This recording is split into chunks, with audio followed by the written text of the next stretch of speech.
Hello my friends, welcome to comics my life channel. और आज हम आपके सामने पेश करने जा रहे हैं शानदार कॉमिक्स सर्कस, तो सुपर कमांडो ध्रुव की कॉमिक्स है।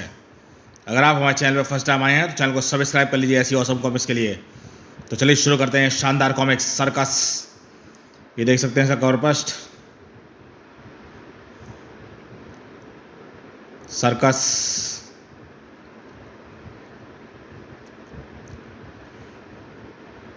Super commando Dhruv circus.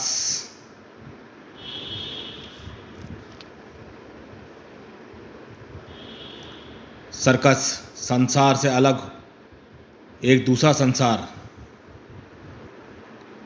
इसी संसार में पैदा हुआ था सुपर कमांडो ध्रुव, और इसी संसार में मरेगा सुपर कमांडो ध्रुव।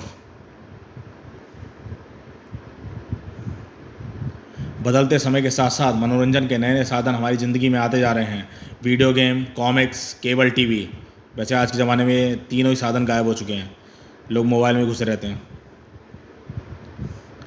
और नए नए सुविधाजनक, लुभावने और चमत्कार साधनों के सामने फीके पड़ते जा रहे हैं मनोरंजन के परंपरागत साधन, जैसे सर्कस, सितारों भरा हंगामा, मरकरी सर्कस।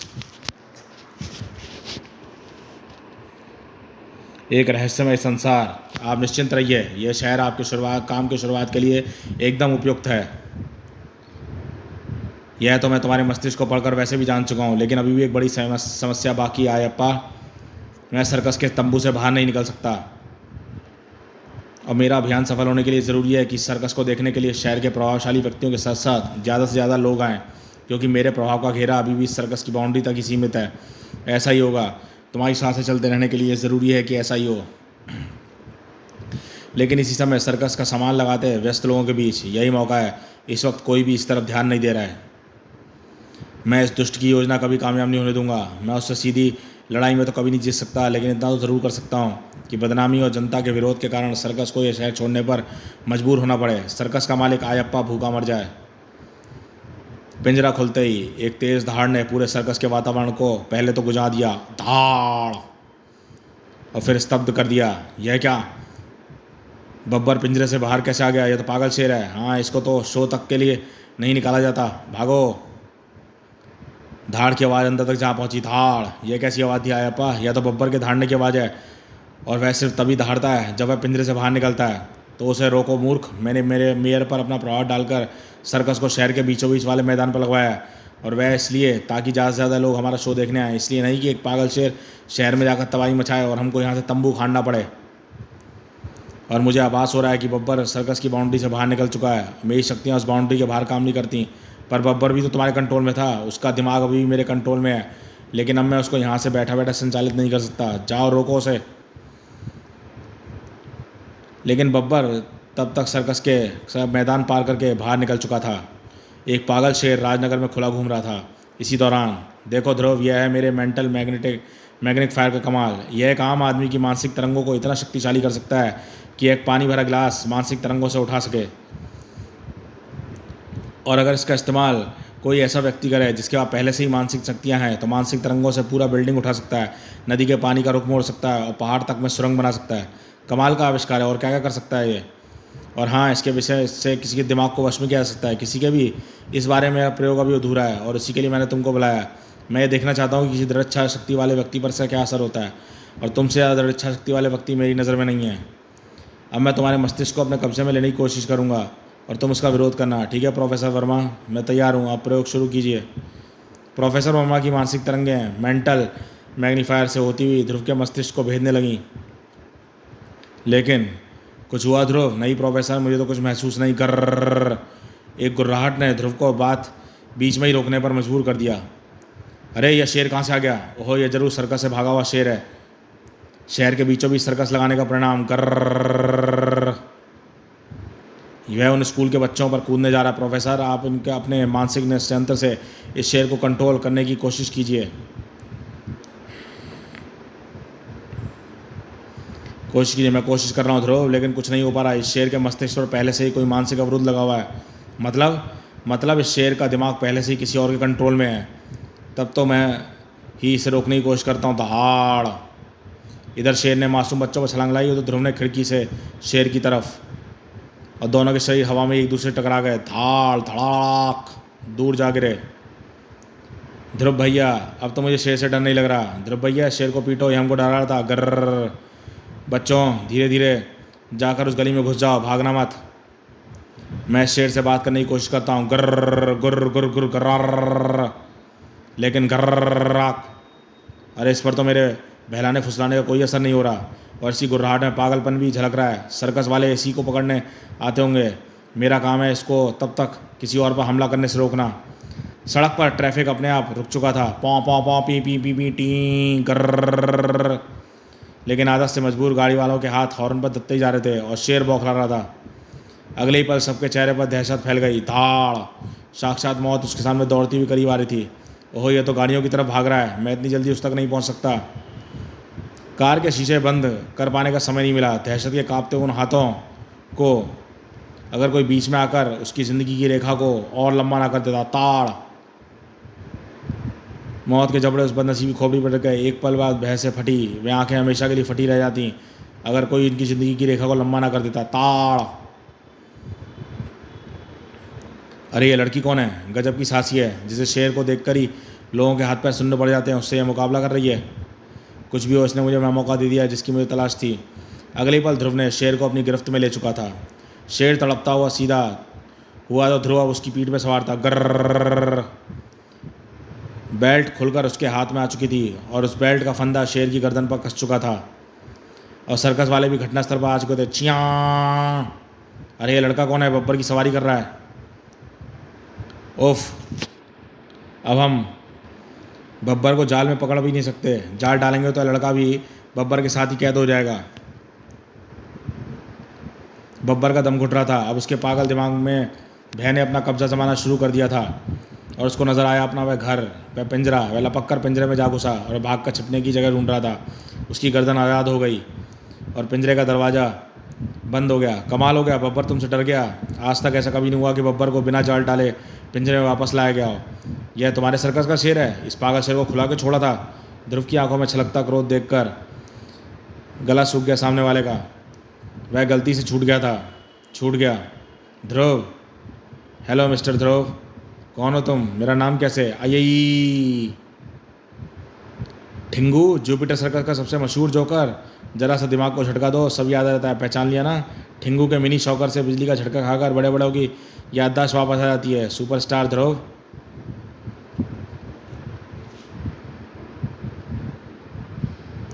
तुम अब इस सर्कस में काम करते हो? हाँ, पेट छोटा ही सही, लेकिन पालना तो पड़ता है। अब तो रोजी रोटी मरकरी सर्कस से ही चलती है। ध्रुव तुम ठीक तो हो ना? नताशा, तुम्हारी शेर से मुठभेड़ की खबर पुलिस को किसी ने फ़ोन पर दी थी। ओहो ज़रूर प्रोफेसर वर्मा ने दी होगी। यह खबर तुरंत हमारे इंडियन टाइम्स के ऑफिस में भी आ पहुंची और मैं इस खबर को कवर करने निकल पड़ी। अब मेरे कुछ सवालों का जवाब दे दो ताकि मेरा आर्टिकल पूरा हो जाए। एक मिनट नताशा। अच्छा ठिंगू, फिर मिलते हैं। अब मैं उस लड़की से मिलना चाहता हूँ जिसने शेर का सामना। अरे शेर के हटते ही ट्रैफिक चालू हो गया और उस लड़की का नामो निशान तक नहीं है। पर वह आखिर थी कौन? ध्रुव उस वक्त यह नहीं जानता था कि बहुत जल्दी ही उसकी मुलाकात उस लड़की से फिर होने वाली है। और फिर तुम्हारा इंटरव्यू तो टेप हो गया ध्रुव, लेकिन मेरा आर्टिकल अभी अधूरा है। इसको पूरा करने के लिए मुझे सर्कस जाकर भी कुछ पूछताछ करनी होगी। उसके बाद मैं ऐसा ज़बरदस्त आर्टिकल लिखूंगी कि सर्कस वालों की हंसी तैसी हो जाएगी। तुम देखना, मैं इस सर्कस को शहर से दूर जाने के लिए मजबूर कर दूंगी। Best of luck Natasha. ऐसे बेस्ट ऑफ लक से नहीं, तुमको मेरे साथ मरकरी सर्कस चलना पड़ेगा। सर्कस पर एक धुआंधार आर्टिकल लिखने के लिए मुझे एक जानकार आदमी की भी ज़रूरत है, और सर्कस के बारे में तुमसे ज़्यादा जानकार आदमी मुझे और कहाँ मिलेगा? आखिर तुम सर्कस में ही पैदा होकर पले बड़े हो। नताशा की जिद ने ध्रुव को मजबूर कर दिया। एक बात तो बताओ ध्रुव, तुम यहाँ पर शेर से लड़ने के लिए कैसे पहुँच गए? बस संयोग समझ लो नताशा, प्रोफेसर वर्मा ने मुझे किसी को भी उस मानसिक यंत्र के बताने में सख्त मनाही की है। उसने बब्बर शेर को वापस पिंजरे में डाल दिया, बंद कर दिया। प्लान टाइटा फेस। मेरे पास एक नहीं कई प्लान है ठिंगू, और अगर ध्रुव मुझे रोकने की कोशिश करेगा तो वह भी गेहूं के साथ धुन की तरह पिसेगा। उधर सर्कस में आपका प्लान फेल हो गया सर, और उसने पहले कि बब्बर किसी को नुकसान नहीं पहुंचा बता ध्रुव वहाँ पर पहुँच गया। नताशा और ध्रुव मरकरी सर्कस पहुँच चुके थे। ओहो, आप जर्नलिस्ट हैं? आहा, मैं सर्कस का मालिक आयप्पा हूँ। आप मेरे साथ टॉलर केबिन में आइए, मैं आपको आपके हर सवाल का माकूल जवाब दूंगा। तुम 2 मिनट इंतजार करना ध्रुव, मैं अभी आई। शायद इस सर्कस का मालिक तुम्हारे सामने मुझसे खुलकर बात ना कर सके। और इसी वक्त देखो ठिंगू, मैदान साफ़ है ना? फिलहाल तो अपना मैदान साफा चट समझिए। अभी रुक जाइए, सुपर कमांडो ध्रुव यहाँ आया हुआ है। यह तो और अच्छा है ठिंगू, अगर उसकी आंखों के सामने एक और भयानक एक्सीडेंट हो जाए तो वह भी इस सर्कस के खिलाफ हो जाएगा। तुम देखो कि इलेक्ट्रॉनिक केबिन तक जाने का रास्ता साफ है या नहीं, साफ ही समझिए। वैसे भी सर्कस में कोई किसी पर ध्यान नहीं देता। आप मेरे साथ आइए। हाँ मिस नताशा, तो मैं आपको बता रहा था कि ऐसी दुर्घटना सर्कस में रोज़मर्रा के हादसे हैं। इससे यह अंदाज़ लगाना गलत है कि हमारी सुरक्षा व्यवस्था कमज़ोर है। अगर एक पागल शेर को सर्कस से भागकर शहर में जनता पर हमला करना रोज़मर्रा का हादसा है तो बेहतर यही होगा कि सर्कस को आबादी से दूर किसी स्थान पर लाया जाए। अगले ही पल नताशा को अपने दिमाग में गर्म चाकू से धंसते हुए महसूस हुए। उसका अंग अंग काँप उठा। और इसी दौरान यही मौका है। इलेक्ट्रॉनिक रूम में इस वक्त कोई नहीं है। अब मैं ट्रांसफार्मर पर लोड बढ़ाता हूँ, उसके बाद तू तमाशा देखना ठिंगू। हाथों की पूरी ताकत से कंटेनर को खींच लिया, खट, और ओवरलोड होते ही ट्रांसफार्मर एक धमाके के साथ फट पड़ा, फटाक। ओह, शायद सर्कस में कहीं शॉर्ट सर्किट होने से ट्रांसफार्मर फट गया है और इससे इस मकान में आग लग गई है। अरे बचाओ रे, आग लग गई। ओह, लगता है नीचे से छत तक जाने वाला सीढ़ियों का पूरा हिस्सा आग में घिर गया है। वह लड़का ना ऊपर जा सकता है ना नीचे जा सकता है। इस इमारत में अंदर पहुंचने का और कोई रास्ता नज़र नहीं आ रहा। ख्यालों में डूबे ध्रुव को टनटनाहट की एक आवाज़ जो जगा दिया। फायर ब्रिगेड की गाड़ी घटनास्थल पर आ गई थी। टन टन टन टन टन टन टन टन टन टन टन टन टन टन। जल्दी करिए, सीढ़ी लगाइए, मैं उस बच्चे को बचाने की कोशिश करता हूँ। तब तक आप आग बुझाने का इंतजाम कीजिए। यह सीढ़ी वाली गाड़ी नहीं है ध्रुव, हम लोगों को जल्दी में जो गाड़ी मिली वही लेकर चल दिए। ओफ, अब क्या होगा? घबराओ मत, हम लोग आग बुझाने का प्रयास कर रहे हैं। तब तो आग उस बच्चे तक पहुंच जाएगी और वह डर के मारे नीचे तक नहीं कूद रहा है। मैं गाड़ी की छत पर चढ़कर छलांग लगाकर उस खिड़की की तरफ पहुंचने की कोशिश करता हूं, पर मैं उतना ऊपर छलांग नहीं लगा सकता। अगर छलांग लगाते वक्त मुझे ज़रा सा और धक्का मिल जाए तो मैं उस खिड़की तक 1 मिनट मिल जाएगा रास्ता। मेरी बात ध्यान से सुनो। अगले ही पल ध्रुव फायर ब्रिगेड की गाड़ी की छत पर खड़ा हुआ। रेडी, 1 2 3। ध्रुव का बदन एक शक्तिशाली छलांग से हवा में लहराया और उसी पल पाइप से निकलती मोटी धारें उसके बदन से टकराईं और पानी की तेज सम्मिलित धारों के प्रेशर ने ध्रुव को खिड़की तक उछाल दिया। मम्मी, उआ उआ उआ उआ, मम्मी के पास जाना है, खो खो खो खो। डरो नहीं बेटे, मैं तुमको मम्मी के पास ले चलूँगा, आओ मेरे साथ आओ। कुछ पलों बाद बच्चा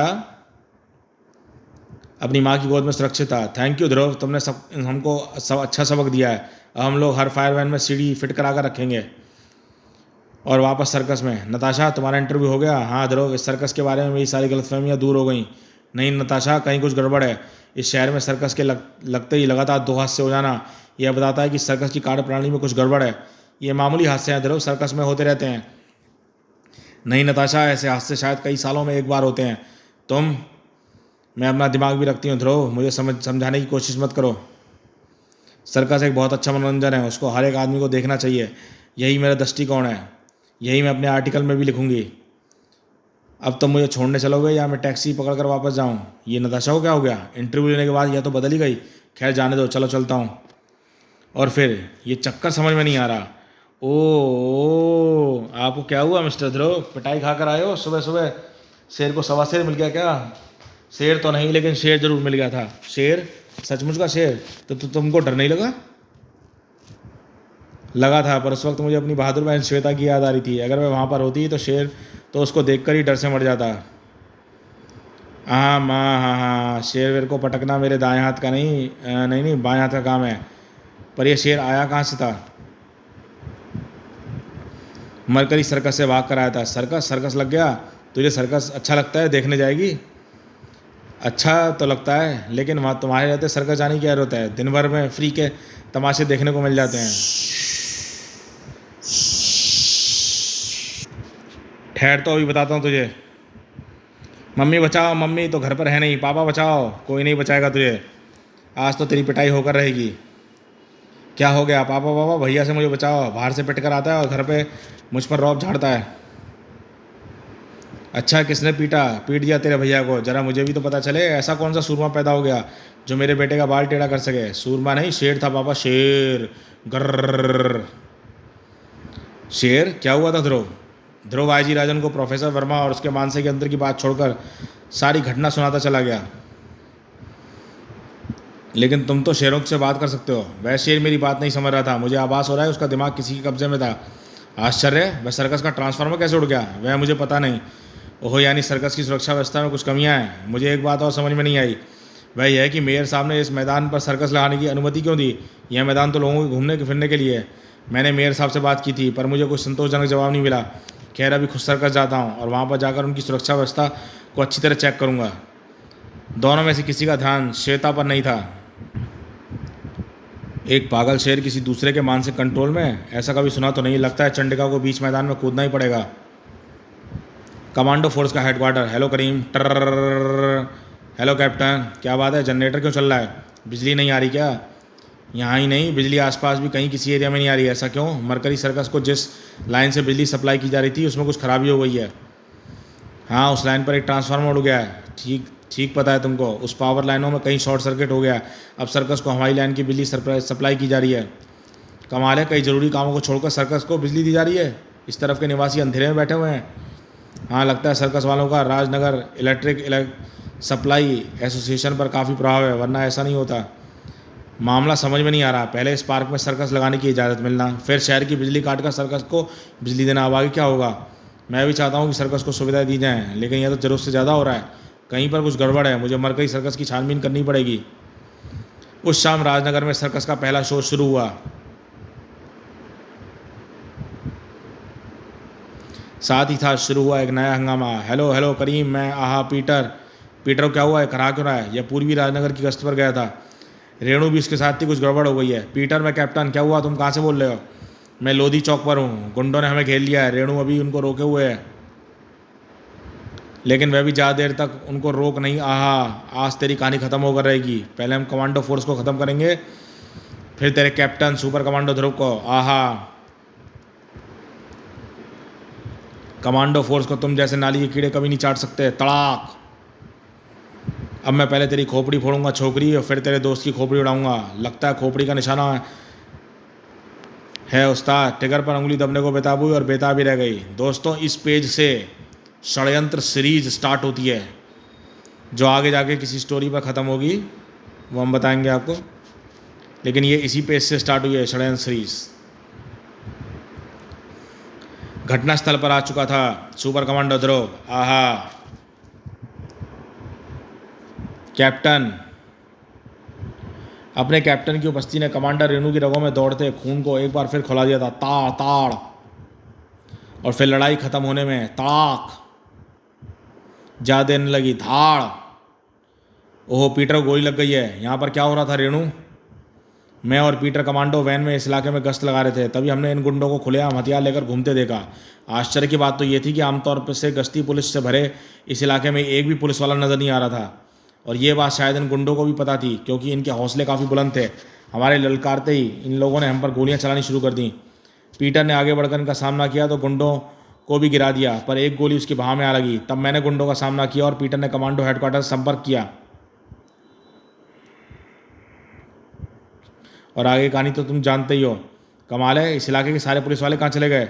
चलो गुंडों और पीटर को वैन में ला दो। पहले गुंडों को पुलिस स्टेशन छोड़ेंगे, फिर पीटर का इलाज कराएंगे।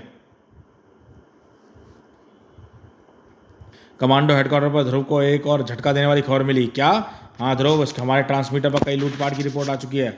इस पूरे इलाके में एक भी पुलिस वाला नहीं है। ये तो आखिर ये सब पुलिस वाले कहाँ गए? जवाब आईजी राजन के पास था। वे जवान सर्कस की सुरक्षा व्यवस्था के लिए तैनात कर दिए गए हैं। सर्कस को सुरक्षा की ज़्यादा जरूरत है। कमाल है, ये ऑर्डर किसने दिया पापा? मैंने। आपने आपने ऐसा आदेश क्यों दिया? पुलिस ना होने से जनता की सुरक्षा खतरे में पड़ गई है। उनको पुलिस की ज़्यादा ज़रूरत है। मुझसे बहस मत करो ध्रुव, मैं जहाँ चाहूँगा पुलिस वहीं पर तैनात होगी। अब जाओ और अपना काम करो। पापा को क्या हो गया श्वेता? वो ऐसे कभी नहीं बोलते थे। पता नहीं, मरकरी सर्कस से लौटने के बाद पापा का व्यवहार बदल गया है। Mercury circus? नताशा का व्यवहार भी ऐसे ही बदल गया था। पर क्यों? सर्कस जाकर इनके दिमाग को क्या हो? दिमाग? उस पागल शेर बब्बर का दिमाग भी किसी कब्जे में था। चट। कहीं ऐसा तो नहीं है सर्कस में कोई सर्कस वालों के दिमाग को कब्जे में कर लेता हो? बात सोचने में तो अजीबोगरीब लगती है, पर सारे तथ्य इसी तरफ इशारा कर रहे हैं। मुझे मरकरी सर्कस के अंदर घुसने का रास्ता ढूंढना ही पड़ेगा। ध्रुव की तमन्ना अपने आप पूरी होने वाली थी। तुम निकम्मे हो ऐपा, नाकारा, बेकार। सर्कस को देखने बहुत कम लोग आए थे। ऐसे तो मेरी योजना पूरी होने से बरसों लग जाएंगे। इसमें मेरी क्या गलती है? सर्कस देखने में अब किसी की कोई दिलचस्पी है ही नहीं। लोग पुरानी चीज़ें देख देख कर उब गए हैं। अब वे सिर्फ तभी सर्कस देखने आएंगे जब उनको रोंगटा खड़े कर देने वाला खतरनाक खेल देखने को मिलेंगे, और हमारे सर्कस के कलाकार वे खेल नहीं दिखा सकते। तो ऐसे कलाकार ढूंढो, उनको लाओ। कहाँ मिलेंगे ऐसे कलाकार? कई कलाकार नहीं, सिर्फ एक कलाकार, सिर्फ एक ही कलाकार ये सारे खेल कर सकता है, और वैसे शहर में रहता है। मैं तुम्हारे दिमाग में उसका नाम पढ़ रहा हूँ, सुपर कमांडो ध्रुव। यह वही लड़का है ना जिसने बब्बर को पकड़ा था? हाँ, तो जाओ, उसको किसी भी कीमत पर यह शो करने के लिए राजी करो, जाओ। ध्रुव तो पहले से ही ये मौका ढूंढा था। सर्कस एक कला है और ये कला मर रही है। अगर कोई उसे बचा सकता है तो सिर्फ तुम। ठीक है आयाप्पा साहब, मैं शो करने को तैयार हूँ। यह काम तो बड़ी आसानी से हो गया, इसने तो पैसे की बात तक नहीं की। अब मैं जान सकूंगा मरकरी सर्कस के अंदर क्या गड़बड़ चल रही है। रातों रात पोस्टर छपे और सुबह शहर की दीवारों पर चिपक गए। मरकरी सर्कस में आज रात में जबरदस्त हंगामा, सुपर कमांडो ध्रुव का शो। टिकट 2 रुपये की, 5 रुपये की, 20 रुपये की, 50 रुपये की। वाह, सुपर कमांडो ध्रुव का शो, ध्रुव शो देगा। मैं तो आज अपने पूरे घर को लेकर जाऊंगा। उस रात सर्कस का तंबू खचाखच भरा था और उससे कहीं ज़्यादा भीड़ सर्कस के तंबू के बाहर थी। लेडीज़ एंड जेंटलमैन, हमारे प्यारे प्यारे नन्हे दोस्तों, आज मरकरी सर्कस आपके चहेते सुपर कमांडो ध्रुव के करतबों से जगमगाएगा। लेकिन सुपर कमांडो ध्रुव के कारनामों से पहले हम पेश करते हैं इस दुनिया का एक और अजूबा, सुपर मेंटल लिस्ट, यानी आश्चर्यजनक मानसिक शक्तियों के धारक यूरी शेलर को। आप लोगों में से जो भी चाहे यूरी की मानसिक शक्तियों का इम्तिहान ले सकता है। यूरी शेलर के मानसिक करतबों को देखकर दौरान सबकी आंखें फटी रहीं और सबके मुंह खुले रहे। मैं किसी के भी दिमाग को अपने कब्जे में ले सकता हूँ। अब समय था एक सुपरस्टार को पेश करने का। लेडीज एंड जेंटलमैन और स्वीट स्वीट कुची कुची नन्हे दोस्तों, अब आपके सामने आ रहे हैं आपके चहेते आज शाम के सुपर कलाकार, सुपर कमांडो ध्रुव। तालियों की गड़गड़ाहट तो दर्शकों के शोर से सर्कस का पूरा पंडाल हिलने लगा। लेकिन ध्रुव का दिमाग कहीं और था। वह यूरी शेलर, सर्कस का मेंटलिस्ट, उसके पास भी वे सारी शक्तियां हैं जो यह इशारा करती हैं कि वह अपराधी हो सकता है। मुझे उसकी छानबीन करनी पड़ेगी। अब इस डैशिंग एंट्री के बाद सुपर कमांडो ध्रुव आपको दिखाएंगे झूले पर मौत की चुनौती देने वाला कलाबाजियां। फ़र्क सिर्फ इतना है कि झूले की जगह होंगे सिर्फ 2 रंग और नीचे जाल की जगह होगा सिर्फ हवा और सख्त फर्श। मैं तो ये करतब दिखा लूँगा, पर इस खेल में एक पार्टनर की भी ज़रूरत होती है। मेरे साथ ये खतरनाक खेल कौन दिखाएगा? ये मैडम रिचा। हेलो ध्रुव। अरे तुम तो वही हो जिसने पागल शेर का सामना किया था। हाँ ध्रुव, इस वक्त मैं सर्कस में नौकरी ढूंढने के लिए जा रही थी। मेरे पास वक्त नहीं था, वरना मैं रुककर तुम्हारी मदद ज़रूर करती। शो शुरू हुआ और दर्शकों के साथ ध्रुव भी आश्चर्यचकित हो गया। कमाल है, यह लड़की तो जबरदस्त कलाबाज है। रिचा वास्तव में ब्लैक कैट है। अंदर जनता ध्रुव और रिचा के दिल दहला देने वाले करतबों की को सांस रोककर देख रही थी। और सर्कस में तंबू के ऊपर जब तक ये ध्रुव शो देता रहेगा तब तक सर्कस भीड़ देखने आती रहेगी। इसलिए ध्रुव को मेरे रास्ते से हटना ही होगा। हाथ के एक झटके में ही रिंग को थामने वाले बंधन खोल दिए और अंदर टक ध्रुव का शरीर चीरता हुआ पथरीली जमीन की तरफ बढ़ने लगा और अगले ही पर रिचा का बदन हवा में घूमता हुआ स्टैंड पर टिका और स्टैंड से लटकी सीढ़ी ध्रुव की तरफ झूल गई। ध्रुव ने मौत को 1 फुट से मात दे दी थी। उफ, रिचा ने बाल बाल बचा लिया। साएं। दर्शकों ने इसको खेल का एक अंग समझा। कमाल का करतब दिखाया ध्रुव ने। मेरी तो सांस ही रुक गई थी। ऐसे खेल देखने को मिले तो बार बार सर्कस देखने आऊँ। और शो ख़त्म होने के बाद अब तो आपको तसल्ली हो गई ना, सर्कस के अगले कई घंटे के कई शो के लिए टिकट बुक हो चुके हैं। देखने आने वालों के दिमाग तो आपने कब्जे में ले ही लिए होंगे। हाँ, लेकिन ध्रुव का दिमाग में अपने कब्जे में नहीं ले सका और ध्रुव का कोई भरोसा नहीं है, वह कब कहाँ पर क्या गड़बड़ कर देगा। लेकिन अब मुझको ध्रुव की ज़रूरत नहीं है। ध्रुव के दिमाग को पढ़कर मुझे एक ऐसी चीज़ का पता चला है जिसका इस्तेमाल करने में मैं अपनी मानसिक शक्तियों को हज़ारों गुना बढ़ा सकता हूँ। और इसी शहर के एक प्रोफेसर द्वारा याद किया गया एक मेंटल एम्पलीफायर, उसको लाने के लिए मैं सर्कस के स्ट्रॉन्ग मैन एटलस और निशानेबाज लुई को पहले ही भेज चुका हूँ। ध्रुव का दिमाग पढ़कर मुझे यही पता चला है कि वह यहाँ पर मेरा पर्दाफाश करने आया है। उसको भी चुपचाप ख़त्म करने का रास्ता तलाश करना पड़ेगा। ध्रुव को भरोसा नहीं था कि रिंग का टूटना एक दुर्घटना थी। ये रहा रिंग। मुझे पता था ये टूट कर स्टैंड पर गिरा है और इसको लटकाने वाला होल्डर टूटा नहीं बल्कि खोला गया है।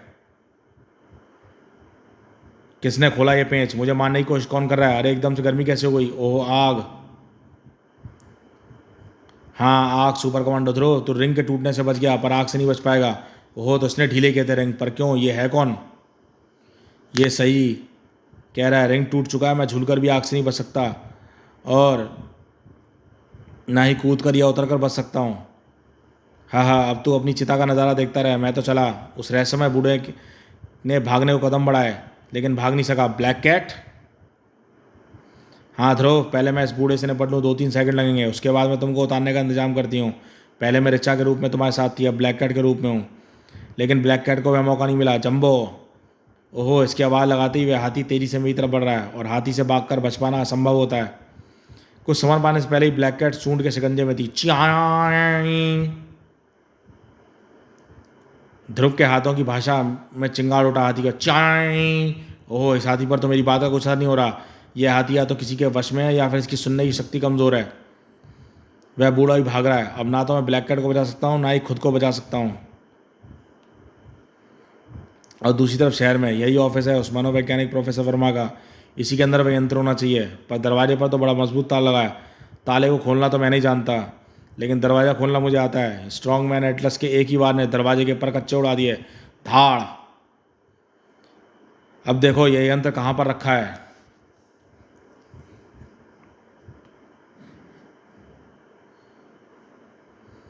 यह रहा वह यंत्र। बड़े आराम से काम हो गया अपना। वाह, अब निकल लो यहाँ से। अब तुम दोनों स्ट्रेचर पर ही यहाँ से निकलोगे। यह यंत्र हमको देकर हमारे रास्ते से हट जा छोकरी, वरना मुफ्त में मारी जाएगी। मुफ्त में चंडिका सिर्फ एक काम करती है और वह है पिटाई। अब बोलो, हो तो तुम सर्कस से भागे हो जोकर, पर यहाँ क्या करने आए थे?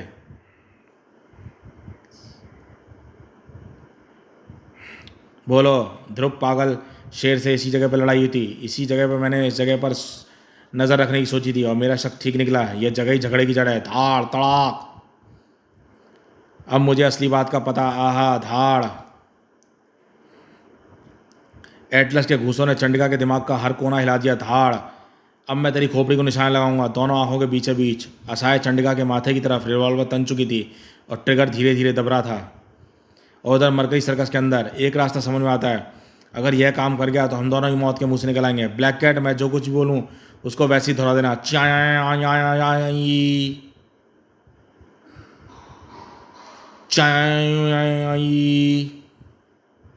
हाथी ध्रुव का आदेश समझ गया और हाथी की सूंड खुल गई और ब्लैक कैट आज़ाद हो गई। मेरा सोचना सही निकला, इस हाथी के कान कमजोर हैं, मेरी आवाज़ इस तक नहीं पहुंच रही थी। अगली पल ध्रुव के मुंह से एक चिंगार निकली। यहाँ घर, यहाँ घर! और ब्लैक कैट ने वैसे का वैसा ही दोहरा दिया। पलक झपकते ही हाथी की सूंड हवा में तन गई। च्या! और साथ ही साथ ध्रुव का बदन भी 25 फुट की ऊंचाई से कूदकर हवा में तैर गया। और कुछ सेकंड बाद साएं ध्रुव सुरक्षित जमीन पर था। वह बूढ़ा कौन था ध्रुव, तुमको मारना क्यों चाहता था? वह मुझे नहीं पता, पर मैं ये अंदाज़ा लगा सकता हूँ कि इस घटना के पीछे किस आदमी का हाथ है। लेकिन तुम यहाँ पर कैसे आ गई, वह भी ऐन वक्त पर? यह जान लोगे तो सारा सस्पेंस खत्म हो जाएगा। ब्लैक कैट के राज ब्लैक कैट के पास ही रहने दो ध्रुव। अचानक ध्रुव, आग अपने आप बुझ रही है, पर कैसे? मेरे ख्याल से एक मानसिक शक्ति का कमाल है, आओ मेरे साथ। इसी वक्त रहस्यमय ट्रोल केबिन में उस स्टैंड में आग किसने लगाई, यह तो मुझे पता नहीं चला, क्योंकि आग का आभास मुझे थोड़ी देर के बाद हुआ। वह आग मैंने बुझा दी है, पर अब ध्रुव कहाँ जा रहा है यह मुझे पता है। वह शख्स ध्रुव खतरनाक होता जा रहा है, इसकी मौत का इंतजाम करना होगा। और अब उसकी मौत वहीं पर होगी जहाँ पर वह जा रहा है। ध्रुव जिससे टकराने जा रहा है उसको शक्तियाँ मैं दूंगा जो ध्रुव की मौत का कारण बनेंगी। और मनोवैज्ञानिक प्रोफेसर वर्मा के ऑफिस में उंगली का एक हल्का झटका और दम बाहर, और वह दम तुम्हारा होगा। ओहो, यह बेहोश होने की एक्टिंग कर रही थी। तड़! हाँ, इस गोरिल्ले ने के घूसे ने मुझे गुदगुदी लगा दी थी, और वह भी हंसी को रोकने के लिए मुझे थोड़ा समय लग गया। आहा, मेरी पिस्तौल! धाड़!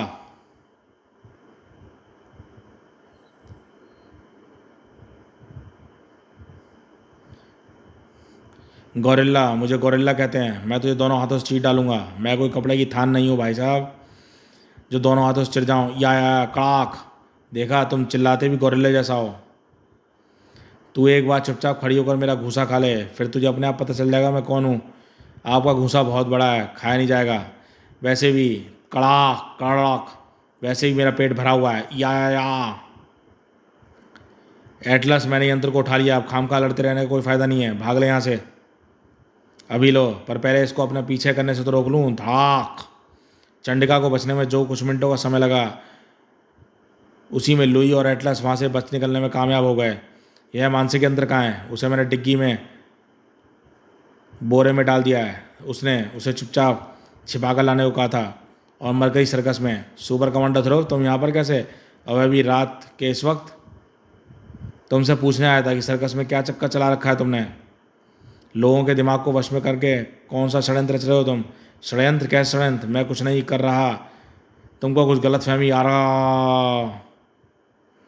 वहीं से कुछ दूर वह ट्रॉलर केबिन में ठाके से गूंज रहा था। हाँ, मैंने यूरी का दिमाग अपने वश में करके उसको वे अद्भुत मानसिक शक्तियाँ दी हैं जो ध्रुव की मौत का कारण बनेंगी। दूसरी तरफ, अरे यूरी है, तुमको क्या हो रहा है? यूरी? हाँ, मेरा नाम यूरी शेलर है। मेरी चिंता छोड़ और अपनी चिंता का लड़के देख तुझे क्या होने वाला है। यूरी शेलर की अद्भुत मानसिक शक्तियाँ एक दूसरे रहस्यमय स्रोत से और शक्तियाँ मिलने के कारण विनाशकारी हो गई थीं।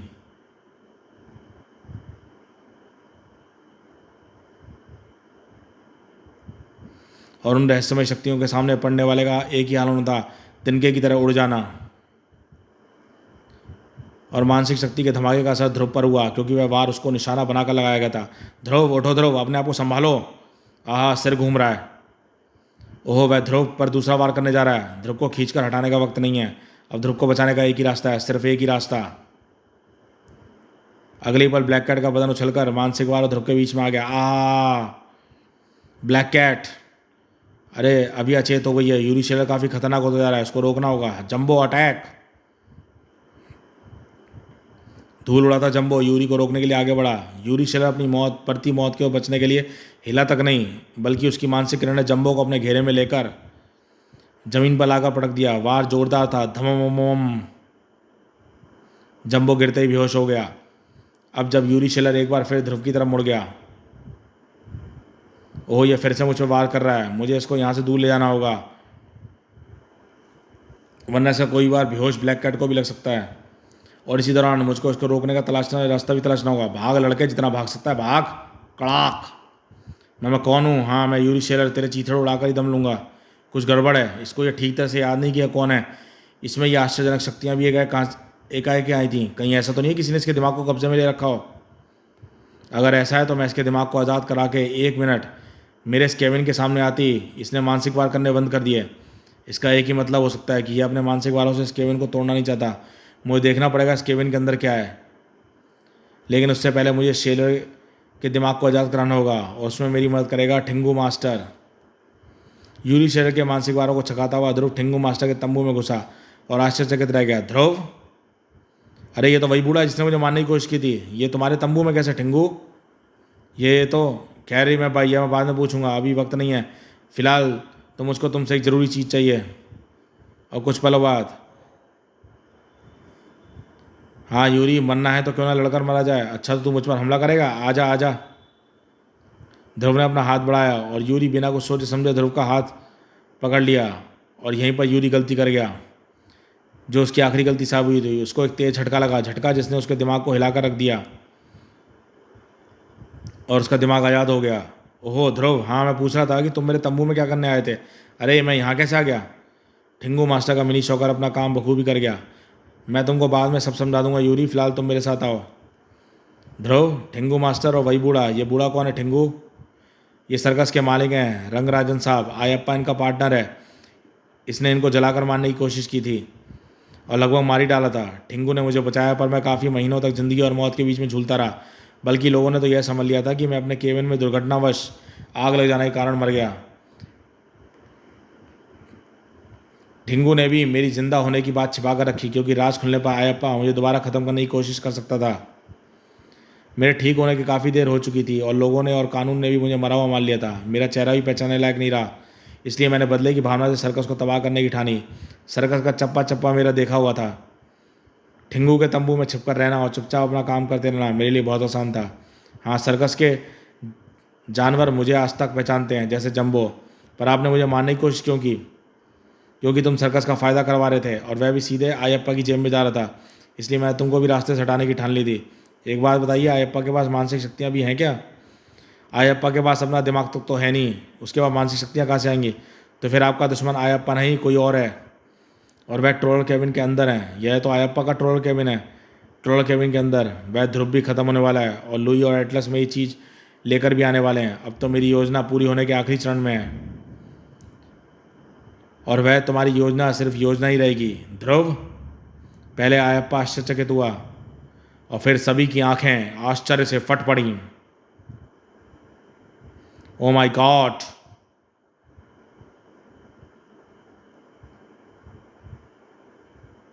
यह क्या है? स्टारफिश? हाँ, स्टारफिश रंगराजन, वह जिसको तुम एक दोस्त ने ग्रीनलैंड के पास एक हिमखंड के अंदर मृत रूप में पाया था और तुमको उपहार में रूप में ला कर दिया था, और मैं एक छोटा सा था आकार में। तुम्हारा दोस्त यह नहीं जानता था कि हम स्टारफिशों की एक अद्भुत शक्ति होती है, मानसिक तरंगों की शक्ति, और उसने मुझको बताया, बचाया, पाला पोसा। इसी दौरान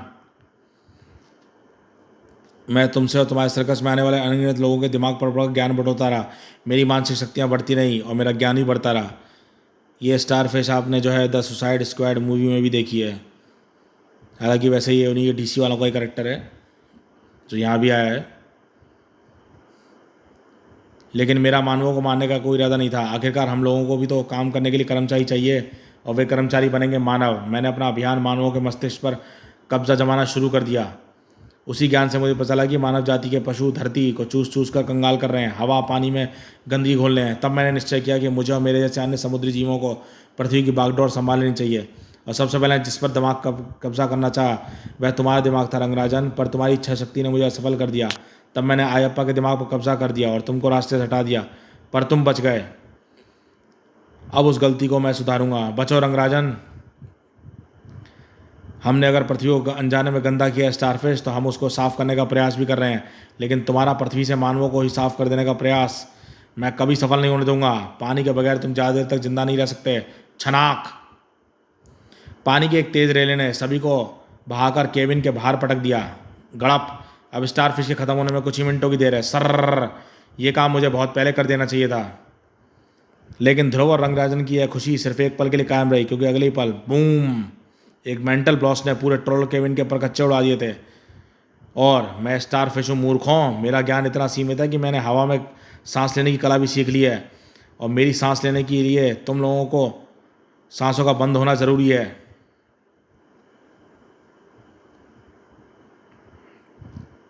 एक मेंटल ब्लास्ट ने पूरे, और अब लुई और एटलस यह मानसिक यंत्र लेकर आते होंगे जिसको पाने के लिए पूरी दुनिया की ताकतें मिलकर भी नहीं रोक पाएंगी।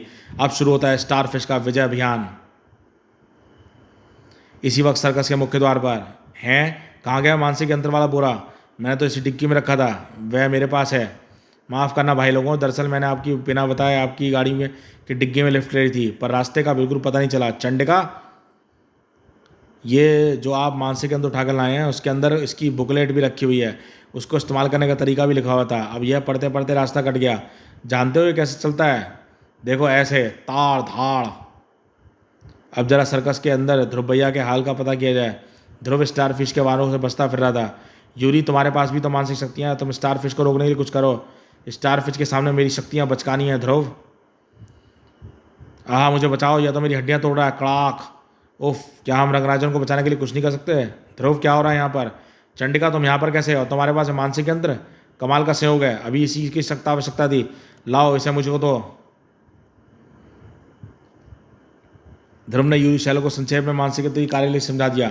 इसको पहनकर स्टारफिश पर वार करो। अब रंगराजन और हम लोगों को सिर्फ तुम ही बचा सकते हो यूरी, क्योंकि तुम्हारे पास पहले से ही मानसिक शक्तियाँ मौजूद हैं। मैं कोशिश करता हूँ ध्रुव। यूरी का पहला मानसिक वार घातक निकला। स्टारफिश तड़प कर रंगराजन को छोड़ने के लिए मजबूर हो गई। चाया! उसने अपना ध्यान यूरी शैलो की तरफ लगा दिया। यह तो वही मानसिक यंत्र है जिसको मुझे चाहिए था। इसे मुझे दे दे यूरी, वरना मैं इसे तेरी लाश पर से उतार लूँगा। अचानक, ओहो ध्रुव, इसकी मानसिक शक्तियाँ बहुत तेज हैं। मेरे मस्तिष्क के साथ साथ इस मानसिक यंत्र पर भी जोर पड़ रहा है। यह ज़्यादा देर तक सही सलामत नहीं रह पाएगा। मैं तुम्हारी क्या मदद कर सकता? वाह, यह कार्बन डाइऑक्साइड वाला फायर एक्सटिंग्विशर, यह कुछ काम कर सकता है, क्योंकि इसमें ठोस कार्बन डाइऑक्साइड के कण निकलते हैं। जिसको अत्यधिक ठंड होने के कारण सूखी बर्फ़ भी कहा जाता है। और स्टारफिश पहले भी हिमखंड में कैद होकर अधमरी हो चुकी है। यह बर्फ़ की ठंडक सह नहीं पाती।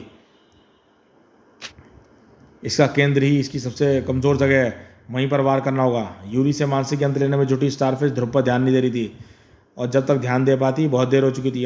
ये ठंड, मुझे सुइयाँ चुभ रही हैं, मेरा दिमाग सुन्न हो रहा है, फिस, बेहोश हो रही है। एक तेरह बार के साथ स्टारफिश का बेहोश से ही धम्म से नीचे आ गिरा, धमम। और उसके बेहोश होते ही उसके मानसिक बंधनों की कैद में सभी लोग आज़ाद हो गए। मैं कहाँ हूँ, ये सब क्या हो रहा है? घबराइए नहीं आयप्पा साहब, आपको सब समझा देंगे। और सारी बातें समझाने के बाद मैं तुम्हारा भी अपराधी हूँ, रंगराजन और राजनगर के निवासियों का भी। इसलिए मैं तुम्हारे सामने घोषणा करता हूँ कि आज से एक हफ्ते तक राजनगर वासियों को एकदम मुफ्त में सर्कस दिखाया जाएगा, और हर रात एक शो देगा सुपर कमांडो ध्रुव। क्यों ध्रुव, राजी हो ना? किसी भी अच्छे काम के लिए मैं हमेशा राजी हूँ, पर पहले स्टारफिश को कैद में रखने के लिए बर्फ़ की सिल्लियों से भरा ट्रक मंगा लो। बाद में इसको परमानेंट कैद करने का रास्ता ढूंढेंगे। समाप्त। तो दोस्तों, ये शानदार कॉमिक्स सर्कस यहीं पे समाप्त होती है। ये मेरी सबसे बचपन की बड़ी फेवरेट कॉमिक्सों में से एक थी, और सबसे ज़्यादा मज़ा आया मुझे सर्कस की भी याद आ गई इसमें, जो अब आज के टाइम में सर्कस बिल्कुल दिखाई नहीं देती। तो दोस्तों, ये कॉमिक्स आपको कैसी लगी हमें बताइएगा। चैनल पे फर्स्ट टाइम आया, चैनल को सब्सक्राइब कर लीजिए ऐसी ऑसम कॉमिक्स के लिए। यकीन कर ले नागराज, ये सभी मर चुके हैं, और इनको मारने वाली हमारी शैतानी टोली की सम्मिलित शक्ति है। हर हीरो को उसी के खास दुश्मन से अन्य विलेनों की मदद से नेस्तनाबूद किया गया है। जैसे और बाकी विलेनों की तरह मदद से मैं करूँगा तेरा विध्वंस। प्रश्न संख्या 128, मूल्य 40 रुपये। सुपर हीरोज के खून और नागराज के बदले के रंग में डूबा एक मल्टी स्टार सुपर विशेषांक। ये विध्वंस मल्टी स्टार कॉमिक्स हमारे चैनल पे ऑलरेडी अपलोड है। मल्टी स्टार कॉमिक्स की प्लेलिस्ट में जाके आप पढ़ सकते हैं। और हमारी मल्टी स्टार मेगा कॉमिक जो 11 घंटे की कॉमिक्स थी, 49 मिनट 4 सेकंड की, उसमें भी ये अपलोड है। यहाँ से आगे जाने की जिद छोड़ दो नागराज, वरना मैं और मेरे साथी तुमको बलपूर्वक रोकेंगे। ऐसा होगा तो खून की नदियाँ बह जाएंगी ध्रुव, क्योंकि मेरे रोके जाने पर मैं और मेरे साथी बन जाएंगे तुम सबकी मौत के परकाले। प्रश्न संख्या 128, मूल्य 40 रुपये। राज कॉमिक्स की एक धमाकेदार प्रस्तुति। राज कॉमिक्स में नागराज और सुपर कमांडो ध्रुव का 2-in-1 सुपर विशेषांक। ये परकाले कॉमिक्स भी हमारे चैनल पे अपलोड है। मल्टी स्टार नागराज की कॉमिक्स की प्लेलिस्ट में जाके आप इसे पढ़ सकते हैं। तो दोस्तों, देखते रहिए कॉमिक्स माय लाइफ चैनल।